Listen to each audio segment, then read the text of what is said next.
Té vostè la paraula. Moltes gràcies i molt bona tarda. D'entrada, està correcte?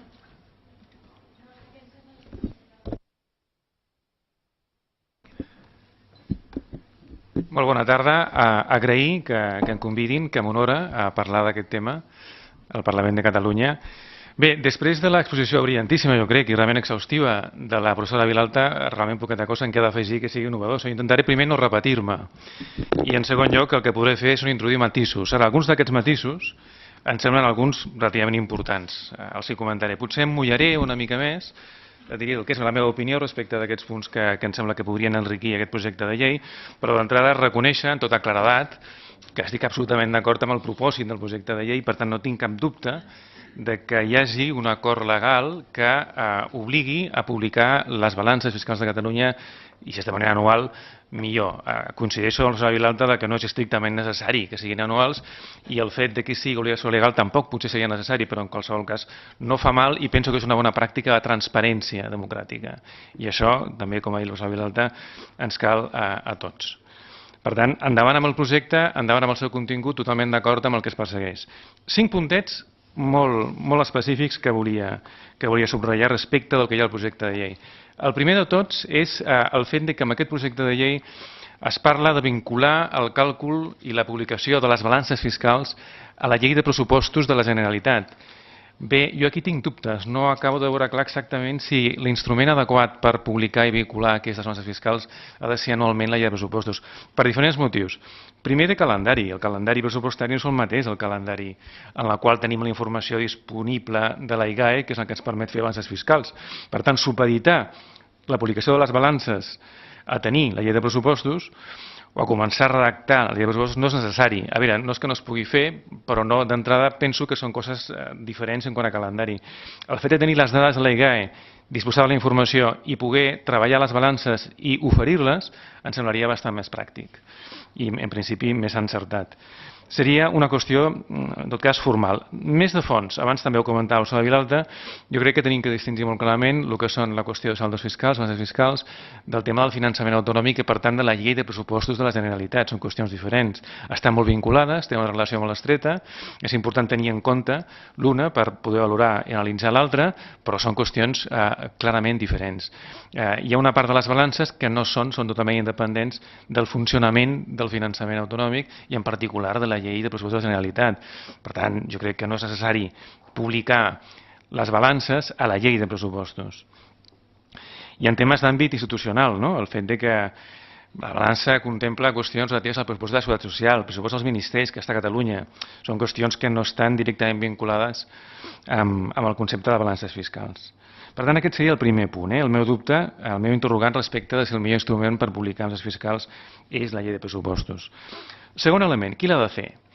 A veure, jo crec que realment el fet d'encarregar-la al Departament d'Economia, al Govern de la Generalitat, és la forma més pràctica i en aquest moment més segura i més fiable de fer-ho amb les màximes garanties de transparència i de professionalitat i en molt bona part per la persona que en aquest moment porta el departament que les du a terme i que abans l'han citat i jo comparteixo al 100%, que és la Montse Bassols. Per tant, des del punt de vista pragmàtic, ens semblaria molt encertat. Des del punt de vista de maximitzar el grau de transparència i credibilitat que pot tenir aquest instrument de cara a l'opinió pública, no estic del tot tan segur que encarregar-les només a un departament intern del Govern de la Generalitat sigui el mecanisme més adient. I potser més per qüestions estrictament d'imatge, qüestions de projecció, de credibilitat, el fet de dir, bueno, no és només un departament intern del Govern de la Generalitat.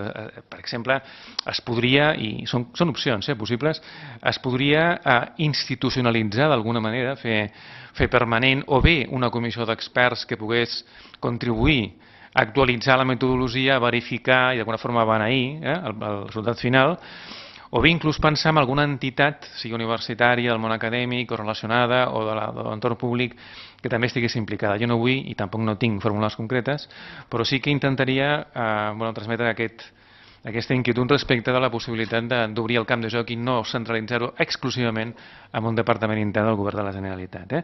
Tot reconeixent que en aquest moment, des del punt de vista estrictament de professionalitat i de coneixement del tema, són millors poden fer. Tercera qüestió, i lligada amb les anteriors, molt estretament, i em sembla que no menys important, no menys important encara que pugui semblar-ho, el tema de la comunicació. Vull dir, per què fem balances fiscals? Jo crec que no les fem de cara a fer el pressupost de la Generalitat, primera qüestió important, i té un element, jo crec, essencial que hauríem d'insistir, de pedagogia, de comunicació, de saber explicar per què les fem i el que obtenim, perquè això a l'opinió pública no necessàriament està clar del tot. I ho dic perquè en el meu treball i amb el contacte amb el meu entorn professional, el món professional, empresarial i econòmic, són conceptes que inclús per persones perfectament informades i amb una capacitat, sens dubte, i un coneixement i, per tant, amb una capacitat per poder tenir criteri respecte a aquest tipus de qüestions, aquests conceptes resulten relliscosos, no són del tot fàcils. Per tant, si penséssim en una elaboració anual amb obligació legal de fer-la anualment, que estigués implicat també algun tipus d'entitat o comissió d'experts que elaboressin un informe anualment actualitzat.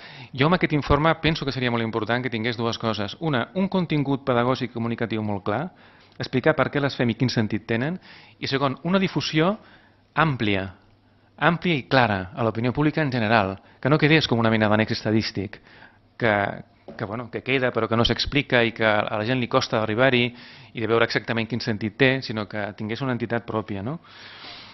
I això realment no em cansaré d'insistir, per molts motius.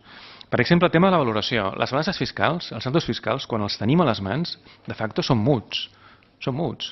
Un 10%, un 4%, un 3%, un 1%, un 7%, que ens permet tenir criteri per dir fins a quin punt és o no excessiu. Abans, la professora Vilalta ha comentat un criteri possible. Jo crec que aquí també s'ha de fer un esforç important de comunicació. Important, perquè si no al final els números en si mateixos poden ser molt manipulables o poden ser senzillament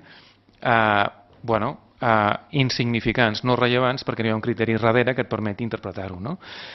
Però ho faria amb molta cura. Jo crec que aquí no s'ha d'entrar, ni molt menys, a plantejar criteris específics de valoració per part de l'entitat que elabori les bases fiscals. Per què? Perquè són discutibles. I aquí caldria separar molt bé exactament el que hi ha un acord molt majoritari entre els experts del tema i a nivell internacional de com es fan i com s'interpreten, i allò que és propi del criteri específic de cada expert o de cada persona en particular.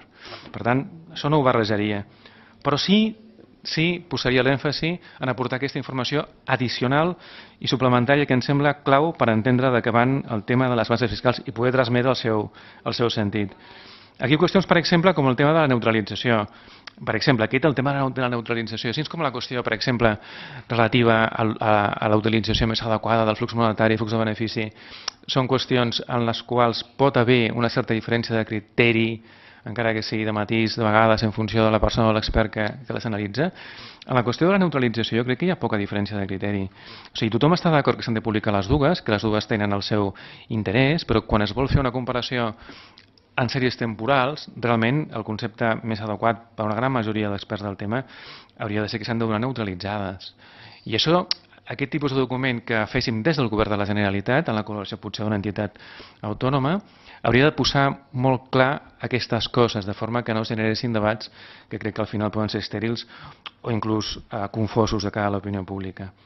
Per tant, tercera qüestió, la comunicació. Quarta qüestió. Bueno, potser, si arribem a tenir, siguem conscients, vull dir que tota la idea del pacte fiscal, un dels objectius del que perseguim el pacte fiscal, és que el mateix concepte de dèficit fiscal deixi de ser rellevant. Vull dir que ens hagi de preocupar, no?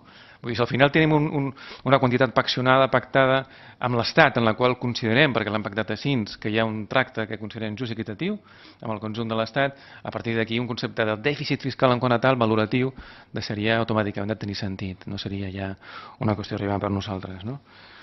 I cinquè, i per últim, i és una qüestió, aquesta sí molt de detall, però des del punt de vista de la institució que jo represento, que és la Cambra de Comerç de Barcelona, i a la qual de la qual represento, li dediquem molta atenció i li posem molt èmfasi perquè ens preocupa molt particularment dins del context de les balances fiscals, que és el tema de la inversió pública, perquè això afecta molt directament el teixit empresarial i productiu d'aquest país.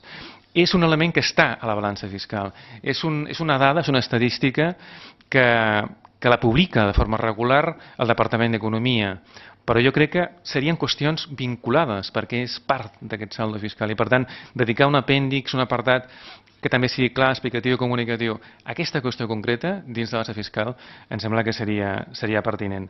I amb això acabo. Per tant, i resumint en un parell de conceptes, absolutament d'acord amb el que es persegueix amb aquest projecte de llei i amb 5 matisos que els repetiré molt ràpidament. Dubto, poso en dubte que el millor instrument sigui la llei de pressupostos. Segon, potser hauríem d'obrir una mica el rang respecte a les entitats que poden encarregar-se de fer aquest tipus d'instruments. Tercer, posar l'èmfasi en la qüestió de la comunicació i la pedagogia. Quart, potser el pacte fiscal farà que al final aquest tema sigui rellevant, el tema del dèficit fiscal. I cinquè i per últim, tractar amb el màxim de cura i d'exhaustivitat una qüestió que està vinculada als saldos de la balança fiscal, que és el tema de la inversió pública de l'Estat a Catalunya. I amb això ja acabaria i moltes gràcies per l'atenció.